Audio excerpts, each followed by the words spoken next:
పత్రిక 15 అధ్యాయము 33 వచనం చదువుతున్నట్లు దేవుని వాక్యం సెలవిస్తున్నట్టుగా, దుష్ట సాంగత్యము మంచి నడవడికను చెరుపును అని దేవుని వాక్యాన్ని మనం చూస్తాం. ఎందుకు దుష్ట సాంగత్యము ప్రమాదకరమైందంటే, లోకము పాపంతో నింపబడి ఉంది.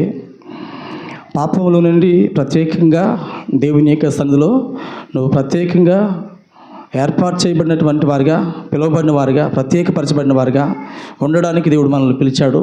కనుక ఏర్పరచబడినటువంటి వారు ఏమై ఉండాలి అంటే పరిశుద్ధత కలిగి ఉండాలి. హల్లెలూయా. చూద్దాం, మొదటి పేతురు రాసినటువంటి మొదటి పత్రిక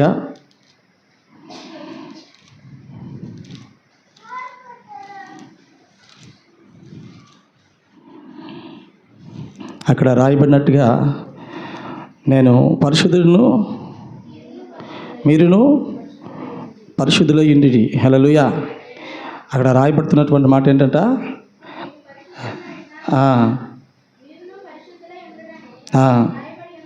అవును, పిల్లలై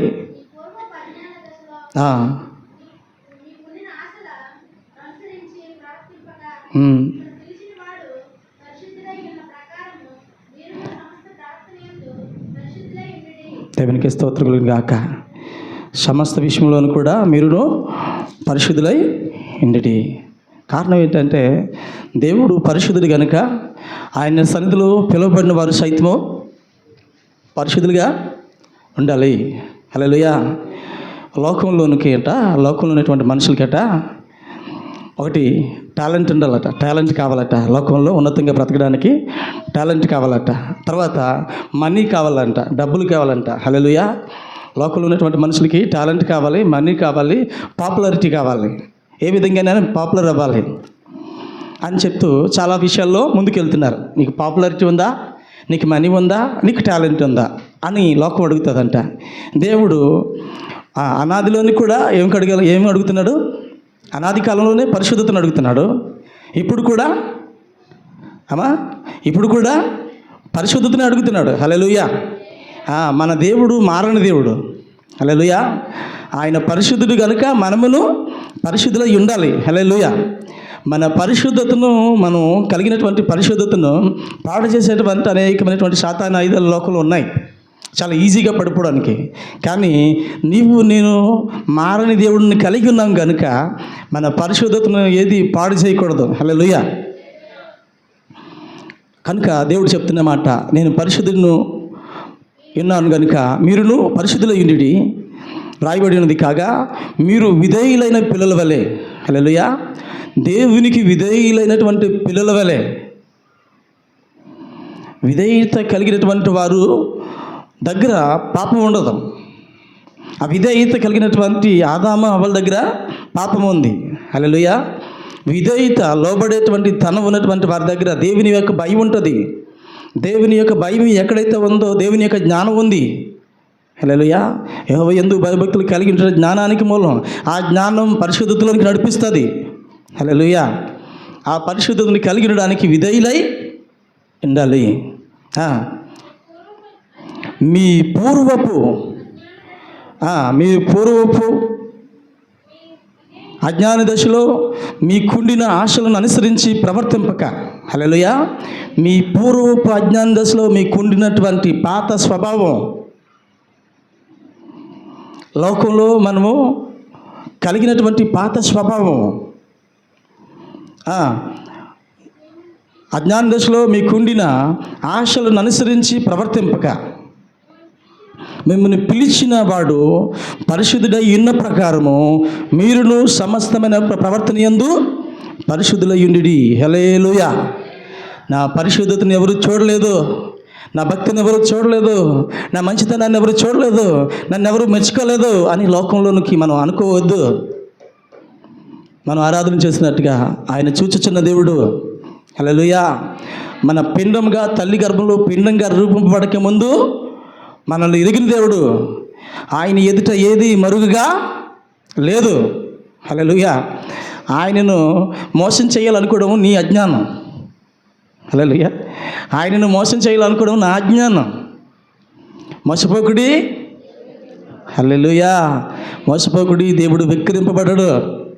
కనుక దేవుని బిడ్డలమైనటువంటి మనము పరిశుద్ధత కలిగి ఉండడానికి ఎల్లప్పుడూ కూడా సంసిద్ధులుగా ఉండాలి. ఒకసారి చూద్దాం కీర్తన గ్రంథం 19వ అధ్యాయము, కీర్తన గ్రంథం 93వ అధ్యాయము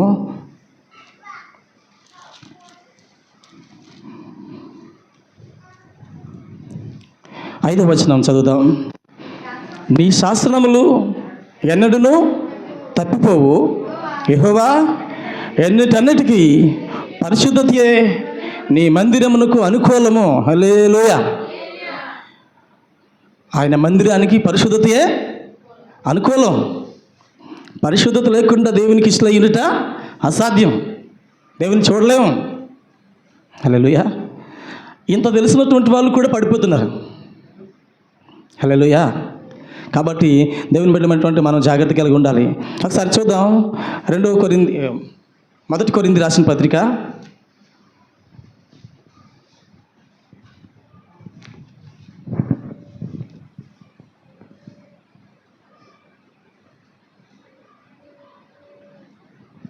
5వ అధ్యాయం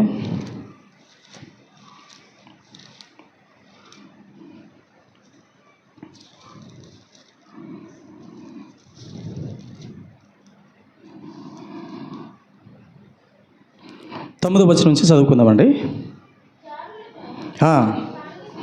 జారులతో సాంగత్యము చేయవద్దని నా పత్రికలో మీకు వ్రాసి ఇంటిని. నైనను లోబులతో నైనను, దోచుకుని వారితో నైనను, విగ్రహారాధనతో నైనను ఏమాత్రము సాంగత్యము చేయవద్దని కాదు. హల్లెలూయా, హల్లెలూయా. ఏమంటున్నాడు ఇక్కడ పౌలు గారు? ఏమంటున్నారంటే జారులతో సాంగత్యం చేయవద్దు, నా పత్రికలో మీకు వ్రాసి ఇంటిని. అయితే ఈ లోకపు జారులతో నైనను, లోబులతో నైనను, దోచుకుని వారితో నైనను, విగ్రహార్థికులతో నైనను ఏమాత్రము సాంగత్యము చేయవద్దని కాదు. అంటే లోకంలో ఉన్నటువంటి మనుషులు అలా ఉండినా కానీ అలాంటి వారితో సాంగత్యం చేయవద్దని కాదు నేను చెప్పేది. హల్లెలూయా. అలాంటి వారితో సాంగత్యం చేయొద్దని నేను చెప్పటం లేదు. ఎందుకంటే లోకంలో అలా ఉన్నారు, బలహీనులుగా ఉన్నారు వాళ్ళు. వారితో సాంగత్యం చెయ్యండి. హల్లెలూయా. ఇంకా కిందకి చదవండి. అలాగైతే మీరు లోకంలో నుండి వెళ్ళిపోవలసి వచ్చింది కదా. హల్లెలూయా. ఎందుకు? లోకంలో అలాంటి మనుషులు ఉన్నారు కనుక అలాంటి వారి మధ్యలో నుంచి మీరు వెళ్ళిపోవలసి వచ్చింది కదా. ఇప్పుడైతే సహోదరుడు అనబడినటువంటి వాడు ఎవడైనాను జారుడు కానీ, లోబి కానీ, విగ్రహార్థికుడు కానీ, తిట్టుపోతు కానీ, త్రాగుబోతు కానీ, దోచుకునేవాడు కానీ అయిన ఎడల అట్టి వారితో సాంగత్యం చేయకూడదు. హల్లెలూయా, హల్లెలూయా. ఆత్మీయునని ముసుగేసుకుని ఇలాంటి కార్యక్రమాలు కలిగినటువంటి వాడితో సాంగత్యం చేయొద్దని చెప్తున్నాడు. ఒకరోజు ఒక సంఘానికి ఒక కొత్త ఆయన వచ్చాడంట. పాస్టర్ గారికి సంఘానికి కొత్త ఆయన వచ్చాడంత గొప్ప శంకల గుద్దిన సంబరం. హల్లెలూయా. మరి ఈయన వచ్చాడు, ఒక ఆత్మ వచ్చింది అన్నట్టుగా ఉంటుంది. ఆయన అన్నాడంట, పాస్టర్ గారు మీ వాక్యం ఏంటంటే నాకు ఏడుపు వస్తుంది అంటుంటే, నేను ఇంకా బాగా చెప్తానండి అని చెప్పి చాలా విషయాలు చెప్పాడంట.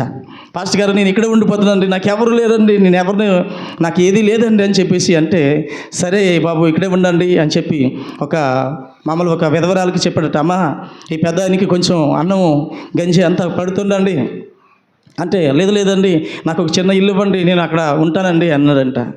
సరే నువ్వు మా ఊర్లో ఉంటానంటావు కాబట్టి నువ్వు ఇక్కడ ఉండు నాయనా అని చెప్పేసి ఉంచాడట. హల్లెలూయా. చక్కగా ఏది కష్టం వచ్చినా, సుఖం వచ్చినా, లేకపోతే ఏదైనా డబ్బులు కావాల్సి వచ్చినా అప్పుడప్పుడు పాపము ఆయన తెచ్చి పాస్టర్ గారు ఇస్తూ ఉండేవాడంట. కానుకలు బియ్యం అవి వస్తే, అయ్యా పెద్దయ్యా ఇదిగో వండుకో అని చెప్పేసి ఇవ్వడం జరిగేదంట. హల్లెలూయా. చాలా సంవత్సరాల తర్వాత ఆయన విషయంలో ఎప్పుడు కూడా పేపర్ చదువుతుంటాడట. చాలా సంవత్సరాల తర్వాత ఒక విషయం గుర్తొచ్చి అప్పుడు చెప్పాడంట, అయ్యా నేను మా ఊరు వెళ్ళిపోతున్నాను అన్నాడంట పాస్టర్ గారితో. అదేంటయ్యా, నువ్వు విన్నాళ్ళల్లా వచ్చావు, ఉన్నావు, చాలా బాగుందన్నావు, ఇక్కడ బాగా బలపరచబడుతున్నాను అన్నావు, ఎవరు లేరన్నావు కదా అంటే, నాకు అందరూ ఉన్నారండి, ఎవరు లేరని కాదు, నేను నా మీద మర్డర్ కేసు ఒకటి ఉంది. ఆ మర్డర్ కేసు నేను కనిపించలేని కారణంగా వెతికి ఆ మర్డర్ కేసు కొట్టేశారట. నిన్ననే పేపర్ చూశాను. ఆ పేపర్లో నా మీద కేసు కొట్టివేయబడింది. కాబట్టి నా ముసుగు తొలగించుకొని వెళ్ళిపోతున్నాను. హల్లెలూయా. అలాగా సంఘాల్లోనికి వచ్చిన కూడా ముసుగేసుకున్నటువంటి అనుభవం ఉంది. హల్లెలూయా. దేవుని బిడ్డలు దేవుని యొక్క సంఘంలోనికి సాతాను పంపించేటువంటి గురుగులు ఉన్నాయి. ఈయన చూసి ఆడిని చూసి వీళ్ళని చూసి కాదురా మనం వెళ్ళవలసింది. ఎవరిని చూసి వెళ్ళాలట?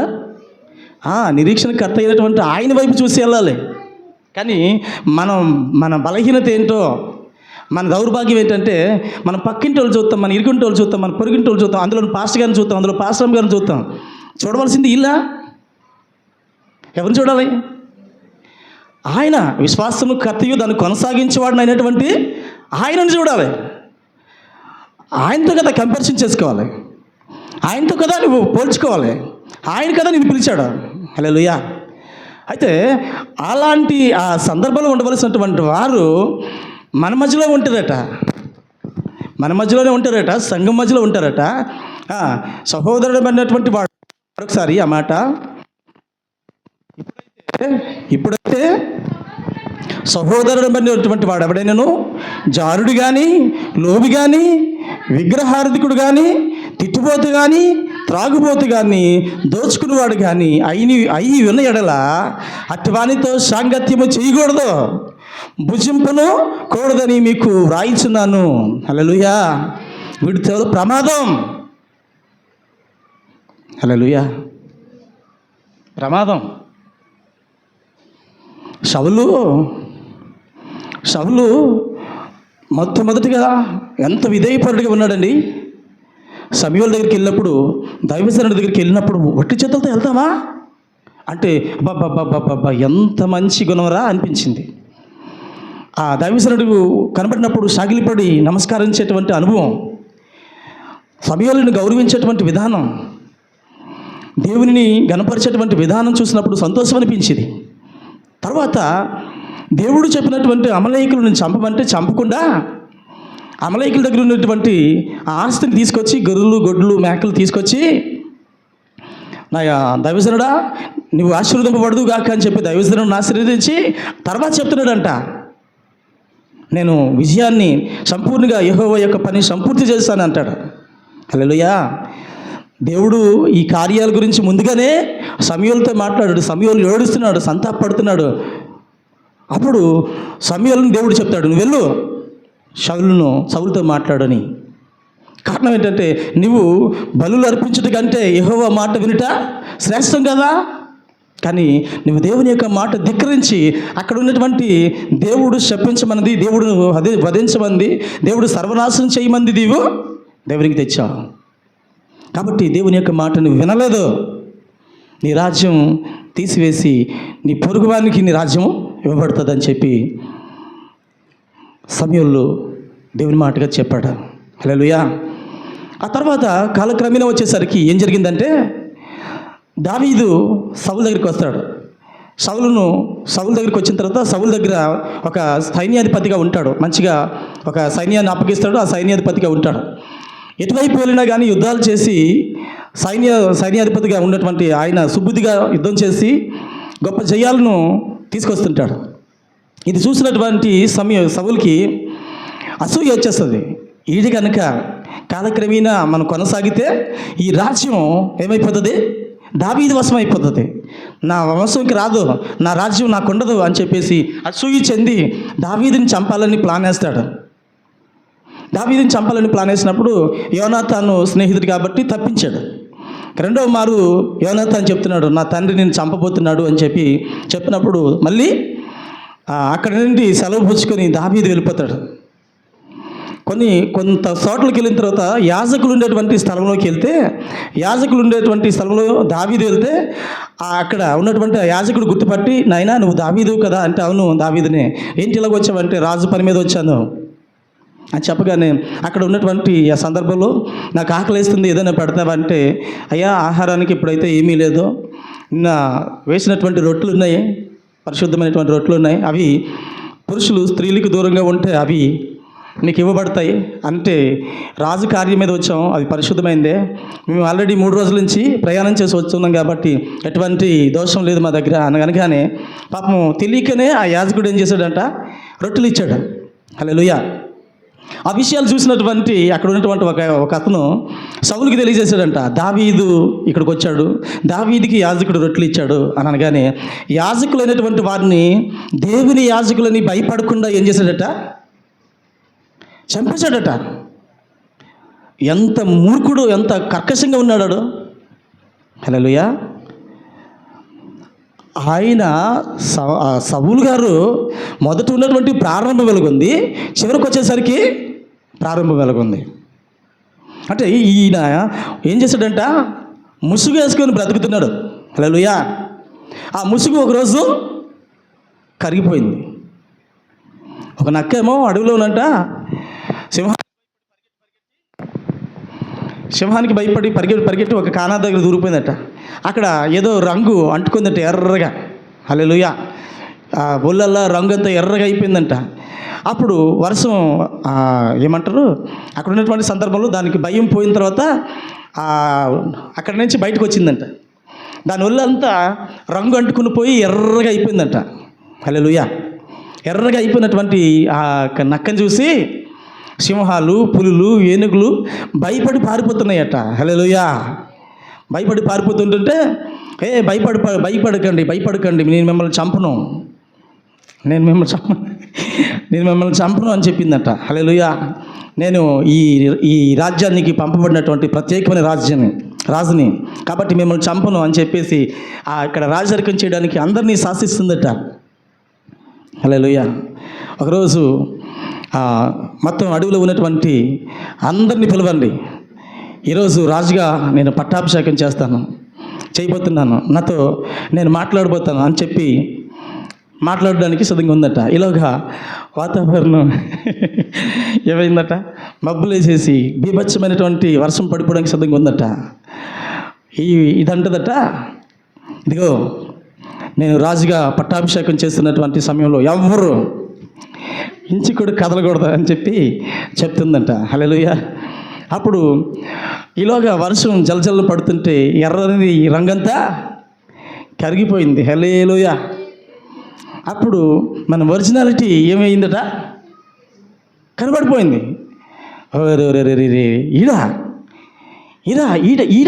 ఈడా రాజు చూసావా, ఈడంత మోసగాడు అని చెప్పేసి సింహాలు ఒక్కాసి గాండ్రిస్తున్నాయి, పుల్లు ఒక్కాసి గాండ్రిస్తున్నాయి, ఏనుగులు ఒక్కాసి గాండ్రిస్తున్నాయి అట్ట. ఇలాగా మనకి కేంకరిస్తాయి కదా, అలాగా. హల్లెలూయా. ఆ శబ్దానికే చచ్చి ఊరుకుంటుంది. అంటే ముసుగు వేసుకుని బ్రతుకుతున్నటువంటి ముసుగు రంగు కరిగిపోయింది. ఇక్కడ సౌలు ఎంత దుర్మార్గుడిగా ఉన్నాడంటే దేవుని యాజకులైనటువంటి వారిని దయ తలచకుండా చంపేశాడు కొన్ని వందల మందిని. హల్లెలూయా. అంటే ఇలాంటి వారు సంఘాలలో ఉంటారు. హల్లెలూయా. ఇలాంటి వారు సంఘాలలో ఉంటారు.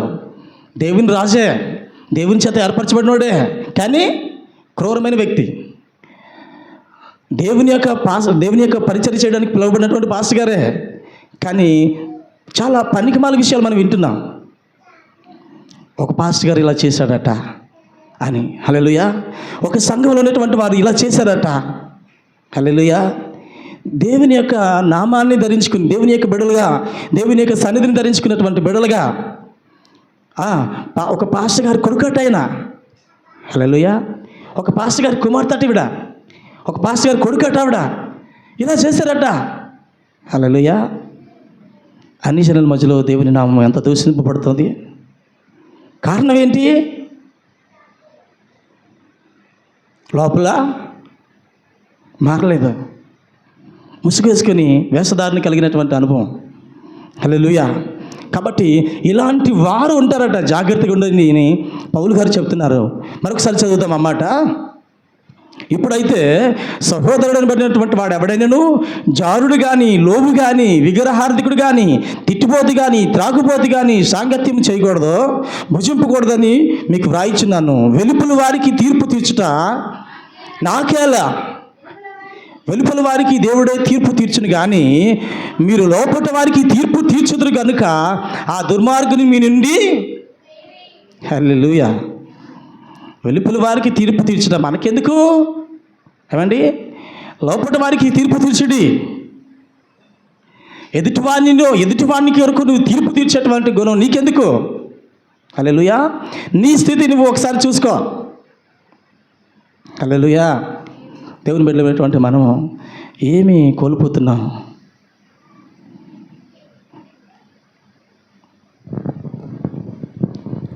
అక్కడ చదవబడినటువంటి హెబ్రీ పత్రిక ఒకసారి చూడండి, 12వ అధ్యాయము 14వ వచనం.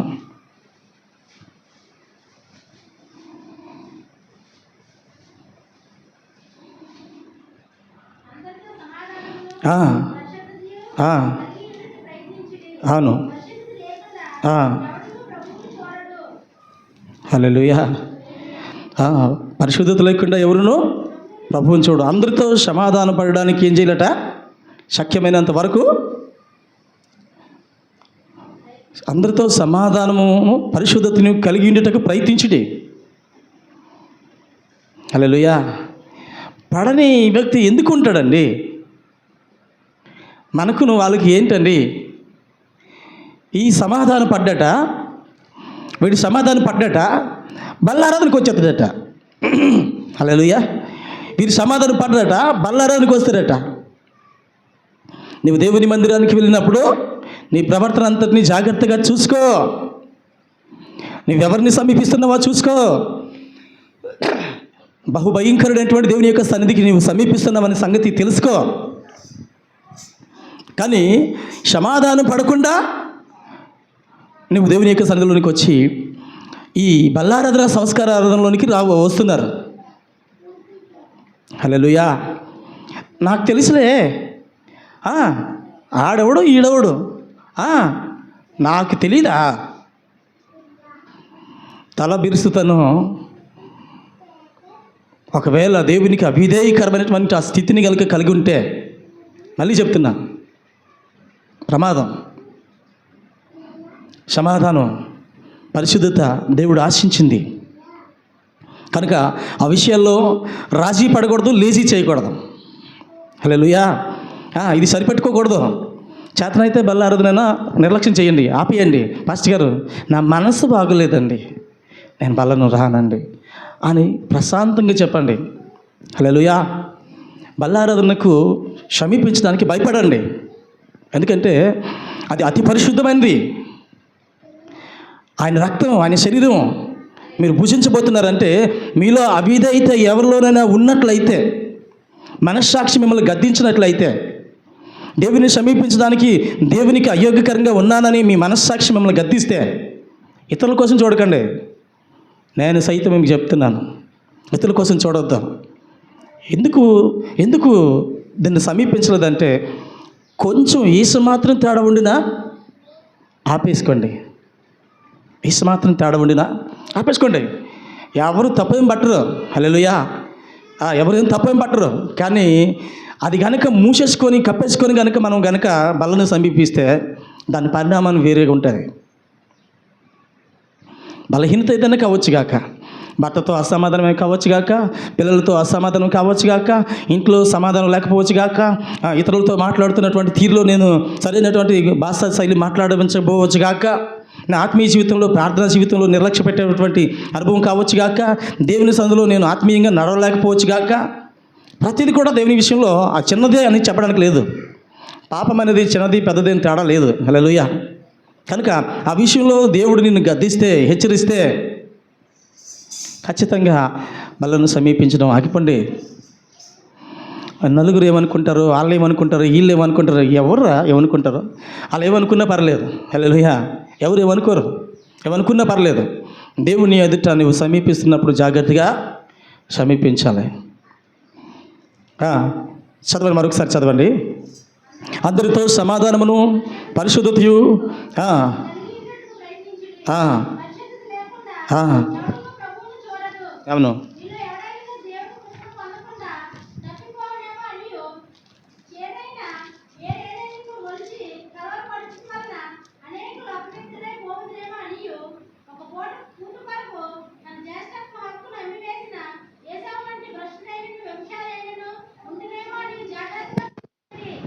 దేవునికి స్తోత్రం కలుగును గాక. ఆ, బాగా చెప్తుంది దేవుని మాట. ఏదైనా చేదైన వీరు ఏదైనా మొలిచి కలవరపరచడం వలన అనేకులు అపవిత్రులు అయిపోతారేమో, పవిత్రులు అయిపోతారేమో, జాగ్రత్త. అనేకులు అపవిత్రులు అయిపోతారేమో అని ఒక పూట కూటి కొరకు తన జ్యేష్ఠత్వపు హక్కును అమ్మేసినటువంటి ఏసావు వంటి భ్రష్టుడైనా వ్యభిచారైనా ఉండునేమో అని జాగ్రత్తగా చూచుకునుడి. హల్లెలూయా. పూట కూటి కొరకు భ్రష్టుడు అయిపోయాడు, వ్యభిచారి అయిపోయాడు, ఉండునేమో అని జాగ్రత్తగా చూచుకునండి. ఏసావు ఆ తర్వాత ఆశీర్వాదం పొందగోరి కన్నీళ్ళు విడిచుచు దానికోసం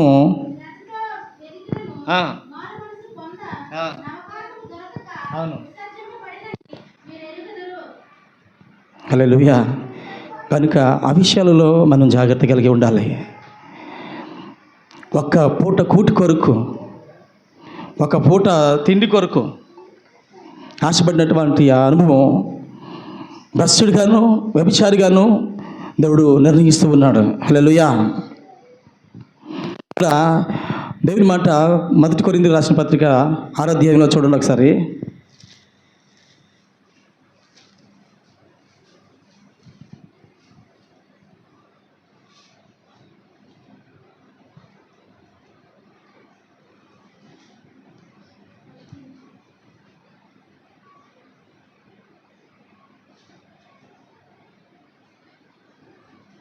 రెండో కొరింథీ 6వ అధ్యాయం 11వ వచనం రండి.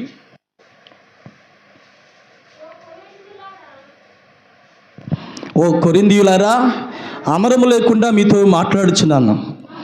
మా హృదయము విశాలపరచబడి ఉన్నది. మీ ఎడల మా అంతఃకరణము సంకుచితమై ఉండలేదు, కానీ మీ అంతఃకరణమే సంకుచితమై ఉన్నది. మీ ఎడల మాకున్న అంతఃకరణము ప్రతిఫలముగా మీరు మీ హృదయములను విశాలపరచుకునుడి. మీరు నా పిల్లలని మీతో ఇలాగూ చెప్పుచున్నాను. హల్లెలూయా. పౌలు గారు కొరింథీయులకు 2వ పత్రికగా రాస్తూ మీతో ధారాళంగా మాట్లాడుతున్నాను, హృదయం విప్పి మాట్లాడుతున్నాను, పరిపూర్ణ హృదయంతో మాట్లాడుతున్నాను, ఏ అలమరికలు లేకుండా మాట్లాడుతున్నాను. ఏమని? 14వ వచనం, మీరు అవిశ్వాసులతో జోడుగా ఉండకుడి. హల్లెలూయా. అవిశ్వాసులతో జోడుగా ఉండకుడి అంటే విశ్వాసులు కలిగినటువంటి వారుగా ఉంటారు, కానీ అవిశ్వాసులుగా జీవిస్తారు. విశ్వాసులాగే జీవిస్తారు, కానీ అవిశ్వాసం. హల్లెలూయా. ప్రమాదం. అవిశ్వాసులతో జోడుగా ఉండకుడి. నీతికి దుర్నీతితో ఏమి సాంగత్యము? హల్లెలూయా. నీతికిను దుర్నీతికి ఏమి సాంగత్యము? నీతి నీతే. హల్లెలూయా. నీతి నీతే. నీతికి దుర్నీతికి సాంగత్యం లేదు. హల్లెలూయా. కాబట్టి నీతికి దుర్నీతికి ఏమి సాంగత్యమో, వెలుగునకును చీకటికి ఏమి పొత్తు? హల్లెలూయా. వెలుగు వెలుగే, చీకటి చీకటే. వెలుగు చీకటిలోనికి వెళ్తే వెలుగుగా మారుతుంది. చీకటి వెలుగులోనికి వస్తే చీకటి చీకటే, కానీ వెలుగుగా మారదు. కాబట్టి ఆ రెండింటికి పొత్తు ఉండదు. హల్లెలూయా. చీకటిలోకి వెలిగినప్పుడు వెలుగుగానే ఉండాలి. ఈరోజు సమాజంలో నేను లోకంలో చీకటిగా ఉన్నటువంటి లోకంలోనికి వెలుగుగా ఉన్నాం. మనం ఈ వెలుగెళ్ళి అక్కడ వెలిగించాలి. హల్లెలూయా. చీకటి సైతం వెలగాలి అక్కడ. ఎందుకు? నీలో ఉన్నటువంటి వెలుగు అది. హల్లెలూయా. దేవుడు వెలుగై ఉన్నాడు కనుక నీవును వెలుగై ఉన్నావు. నీ వెలుగు అక్కడ ప్రకాశించాలి. అక్కడికి వెళ్ళిపోయి వాళ్ళతో కలిసిపోయినటువంటి అనుభవం, చీకటి కార్యాల్లో కలిసిపోయినటువంటి అనుభవం ఉండకూడదు. అక్కడ ఉన్నటువంటి వారు చీకట్లో ఉన్నారు కనుక, లోకంలో ఉన్నటువంటి వారు చీకట్లో ఉన్నారు కనుక, నువ్వు వెలుగు సంబంధం కనుక నువ్వు వెళ్ళినప్పుడు అక్కడ వెలుగు కలగాలి. ఆ వెలుగుకి చీకటికి ఏమీ పొత్తు లేదు. కానీ నువ్వు లోకంలో ఉన్నావు కనుక లోకంలో నువ్వు వెలుగుతూనే ఉండాలి. ఏ విషయంలో కూడా చీకటిగా మారడానికి లేదు. చదవండి. క్రీస్తునకును బెలియాలతో ఏమి సంబంధం? హల్లెలూయా. దెయ్యాలకిను దేవుని బిడ్డలైనటువంటి క్రీస్తు యొక్క బిడ్డలకి ఏమి సంబంధం?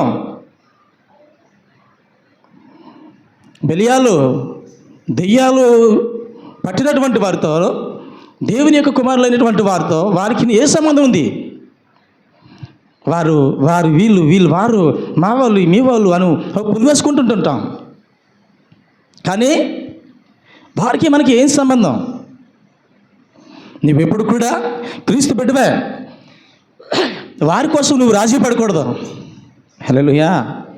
వారి కోసం నువ్వు రాజీ పడకూడదు. వారి కోసం వారిలా కలిసిపోకూడదు. నువ్వు ప్రత్యేకమైన వారివి. అవిశ్వాసితో విశ్వాసికి పాలెక్కడిది? హల్లెలూయా. అవిశ్వాసితో విశ్వాసికి పాలెక్కడిది? అవిశ్వాసులతో ఉన్నటువంటి నీకు పాలు లేదు. అవిశ్వాసతో ఉంటే ఏమవుతావు? దుష్ట సాంగత్యము మంచి నడవడికి జరుపుతుంది.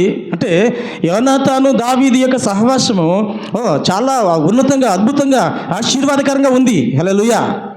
కానీ యోనాతాను సౌలు యొక్క సహవాసం ఏమైందట? కీడు కలిగింది. హల్లెలూయా. కీడు కలిగింది, మేలు కలగలేదు. యోనాతాను ఆత్మీయుడే అయినా కానీ సౌలుతో ఉండడాన్ని బట్టి ఏమయ్యాడట? అకాల మరణాన్ని చెందాడు. హల్లెలూయా. యేసు ప్రభు ఆత్మీయుడే, కానీ దుష్టుడైనటువంటి ఇస్కరియోతు యోధ ఏం కోరుకున్నాడట? అడు ఉన్న దగ్గర మొదటి నుండి కూడా డబ్బే కోరుకున్నాడు. డబ్బే ప్రధానం అనుకున్నాడంట. హల్లెలూయా. వాని క్రియ ఒకరోజు అది ఫలం పొందుకున్నాడు. సృష్టికర్త అయినటువంటి దేవుడు, జీవప్రదాతి అయిన దేవుడు భూమి మీదకి వచ్చినాడు. కన్నులు తెరబడలేదు. కారణం ఏంటంటే మైకం కమ్మేసింది, డబ్బు మైకం. హల్లెలూయా. దేవుని యొక్క సంఘములో ఉన్నటువంటి మనం కూడా కొన్నిసార్లు ఏ మైకము, ఏ యొక్క మాయ, ఏ తంత్రం ఏలుబడి చేస్తుందో జాగ్రత్తగా గమనించాలి. కారణం ఏంటంటే అవిశ్వాసులతో విశ్వాసికి పాలెక్కడిది? వారి యొక్క గుణాలు వేరు, వారి యొక్క అనుభవాలు వేరు, వారి యొక్క పరిస్థితులు వేరు, నువ్వు వేరు. హల్లెలూయా. నువ్వు ప్రత్యేకించబడినటువంటి వారివి. దేవుడు నిన్ను ప్రత్యేకంగా ఎన్నుకున్నాడు. ప్రత్యేకంగా జీవించడానికి ఎన్నుకున్నాడు. తన పోలికగా, తన స్వరూపముగా తనను భూమి మీద నీ ద్వారాగా మహిమపరచాలని. హల్లెలూయా. నీ ద్వారాగా తన నామం మహిమపరచబడాలని. పరలోకమందు ఉన్న మా తండ్రి, నీ నామము పరిశుద్ధపరచబడును గాక అంటాం. హల్లెలూయా. ఆయన నామము ఎప్పుడు పరిశుద్ధ కలిగిందే, కానీ నీ నామము పరిశుద్ధపరచబడును గాక అని అంటాం కదా. ఆ పరిశుద్ధపరచబడును ఎందుకు, ఎలా అర్థమవుతుందా? పరలోకమందున్న మా తండ్రి, ఓకే, అక్కడున్న దేవుణ్ణి పిలిచావు. నీ నామము పరిశుద్ధపరచబడును గాక. ఆల్రెడీ అది పరిశుద్ధమైంది. అర్థమవుతుందామా? ఆల్రెడీ అది పరిశుద్ధమైంది. మరి పరిశుద్ధపరచబడును గాక అంటున్నావు దేనికి? అంటే నా ద్వారాగా నీ నామము పరిశుద్ధపరచబడాలి. హల్లెలూయా. నీ నామము నా జీవితం ద్వారాగా, నా భాషా శైలి ద్వారాగా, నా జీవన యాత్ర ద్వారాగా నీ నామము పరిశుద్ధపరచబడాలి. హల్లెలూయా. కాబట్టి అవిశ్వాసులతో విశ్వాసికి పాల్లేదు. నువ్వు ప్రత్యేకమైన వాడివి. నిన్ను బట్టి దేవుని నామం మహిమపరచబడాలి. హల్లెలూయా. మరొకసారి ప్రార్థన చదవండి. పరలోకమందున్న మా తండ్రి, నీ నామము పరిశుద్ధపరచబడును గాక, నీ రాజ్యము వచ్చును గాక. హల్లెలూయా. ఎక్కడికి రావాలి? ఆయన రాజ్యం ఎక్కడికి రావాలి? నాలోనికి రావాలి. హల్లెలూయా. నాలోనికి రావాలి, మనలోనికి రావాలి. ఆయన రాజ్యం మనలోనికి వచ్చినప్పుడు మన రాజ్యం ఏమవ్వాలి? మన స్వయం కూలిపోవాలి అంతే. హల్లెలూయా. మన స్వనీతి కూలిపోవాలి. హల్లెలూయా. మన నీతి కూలిపోవాలంతే. హల్లెలూయా. ఇప్పుడు ఆయన రాజ్యం నాలోనికి రావాలి.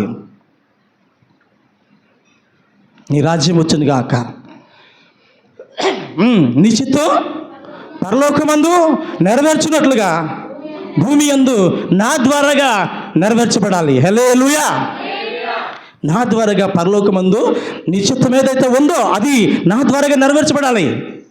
నన్ను అందుకే కదా పంపించావు, నన్ను అందుకే కదా పిలిచావు. కాబట్టి దేవుని బిడ్డలమైనటువంటి మనం ఈ లోక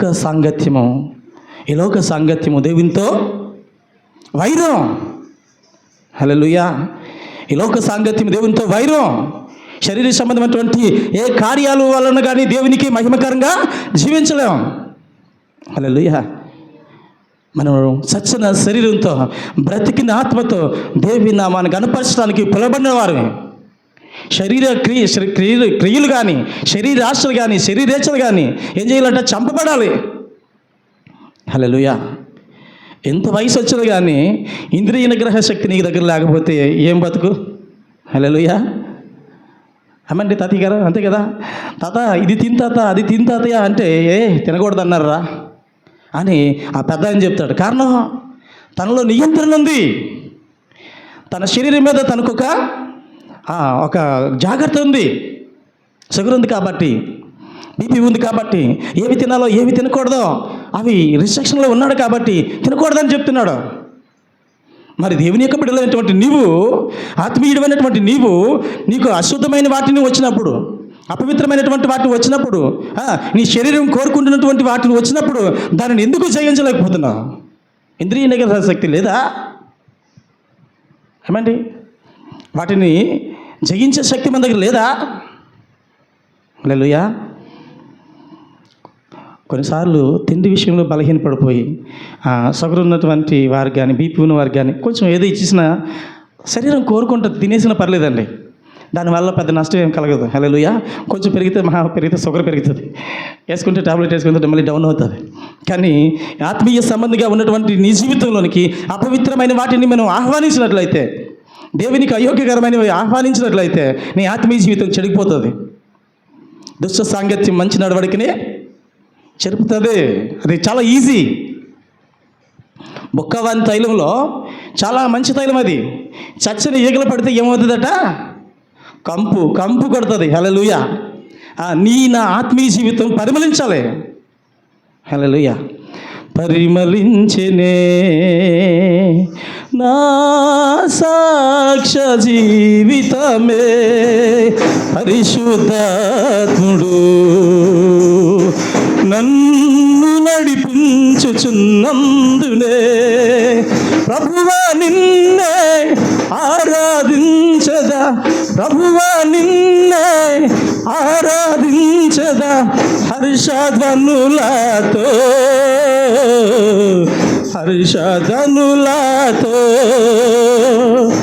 అత్యున్నత సింహాసనముపై ఆసీనుడా, దేవదూతలు ఆరాధించు పరిశుద్ధుడా.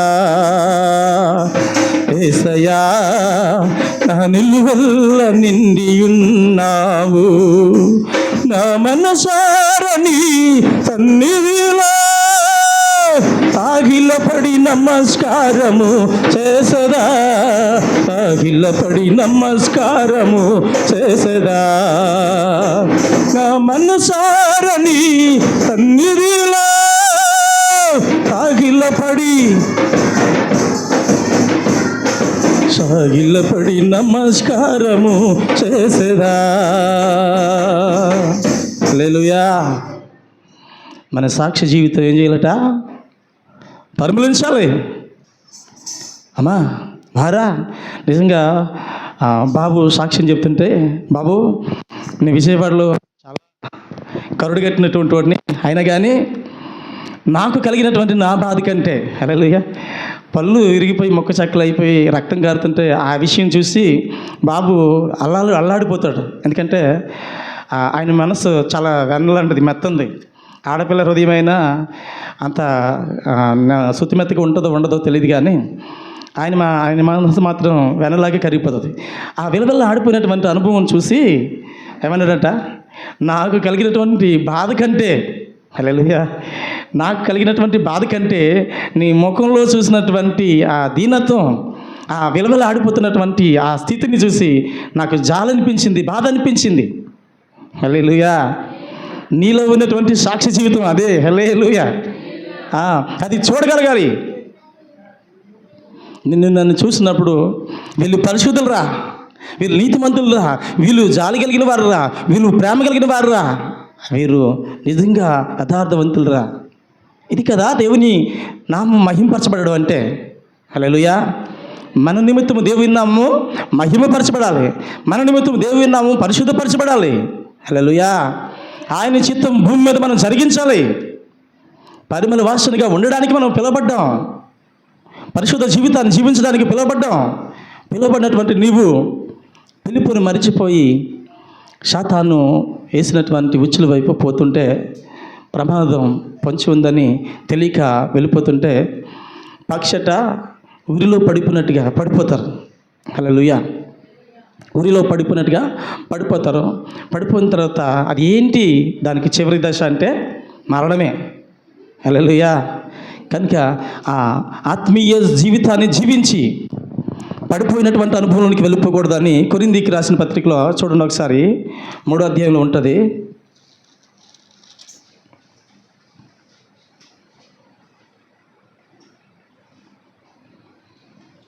మొదటి కొరింథీ అనుకుంటా, చూడండి ఒకసారి.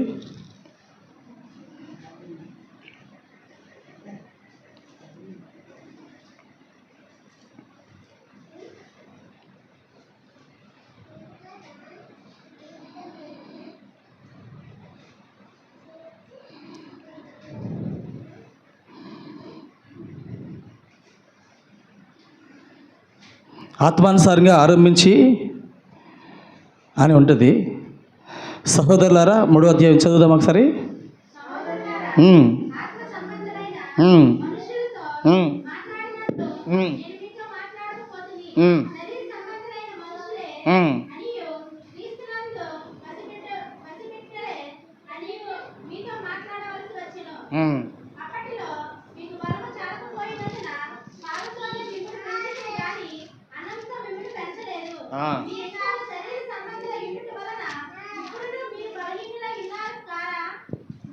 అదేవిధంగా గలతీ పత్రిక చూడండి ఒకసారి. గలతీ పత్రిక 3వ అధ్యాయం. అదే చదవండి. ఓ అవివేకులైన గలతీలారా, మిమ్మల్ని ఎవడు భ్రమ పెట్టిను? సిలువ వేయబడినటువంటి వాడైనట్టుగా యేసుక్రీస్తు మీ కనుల ఎదుట ప్రదర్శింపబడింది కదా. ఇది మాత్రమే మీ వలన తెలుసుకొని కోరుచున్నాను.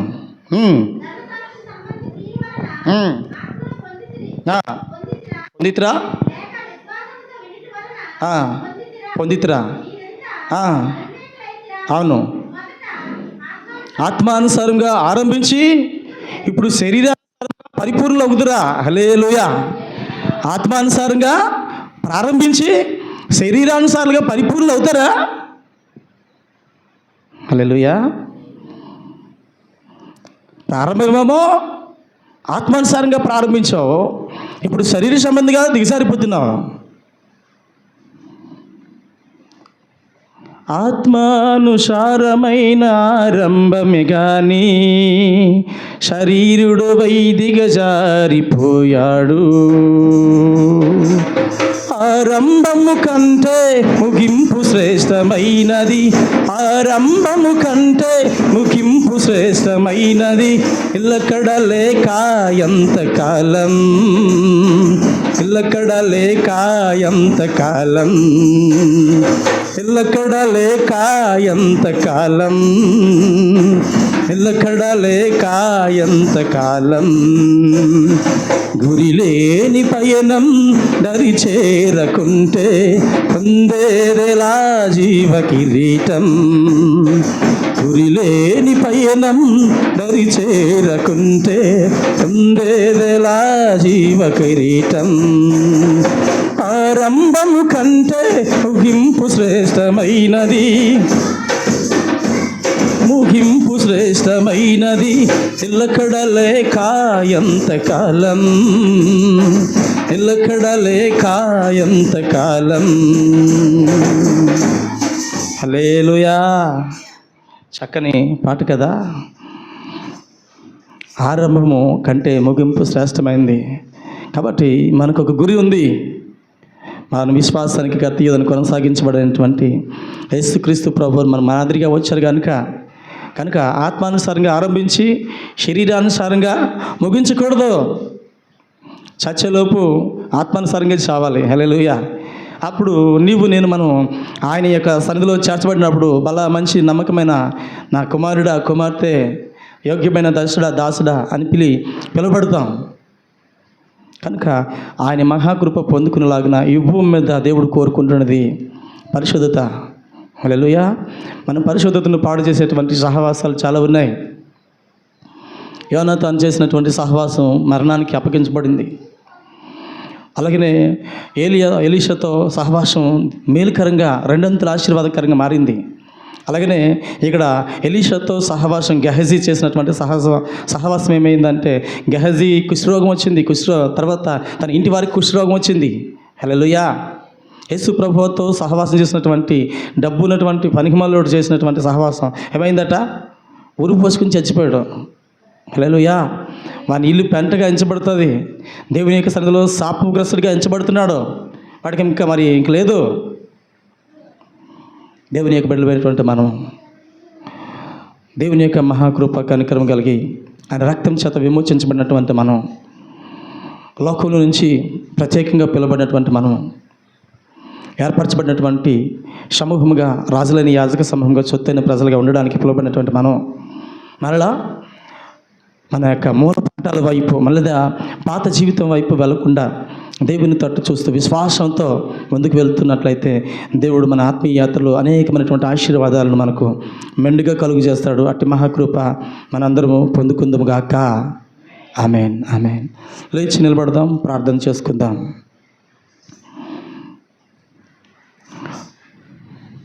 సర్వోన్నతుడా స్తోత్రాలు, సకల ఆశీర్వాదాలకు కారణభూతుడా మీకు వందనాలు నాయన. ఈ మధ్యాహ్నానికి వేళ నాయన పరిశుద్ధత లేకుండా దేవా ప్రభువుకు ఇష్టలై ఉండట అసాధ్యం. అవును ప్రభా, నీకు ఇష్టలై ఉండట అసాధ్యం. నేను పరిశుద్ధుని కనుక మీరును పరిశుద్ధులై ఉండని అన్నారు. పరిశుద్ధతయే ఎన్నటన్నిటికీ నీకు అనుకూలం తండ్రి. నాయన ఆ పరిశుద్ధతను కలిగి ఉండాలని, అంతం వరకు నమ్మకంగా ఉండాలని మీరు ఎదురు చూస్తున్నట్టుగా మేము జీవించడానికి మమ్మల్ని మీరు బలపరిచారు ప్రభా, మీకు వందనాలు. ఈ మధ్యాహ్నకాలకు వెళతండి. ఎంతమంది నీ మాటలు విన్నారో వారందరినీ నిండారుగా దీవించండి.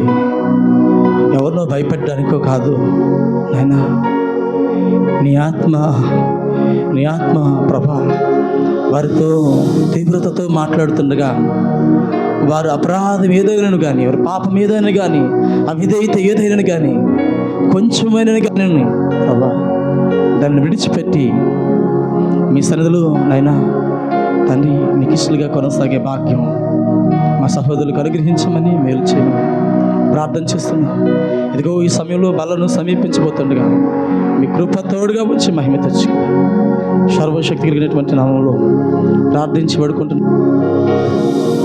ఆమేన్. ఆమేన్.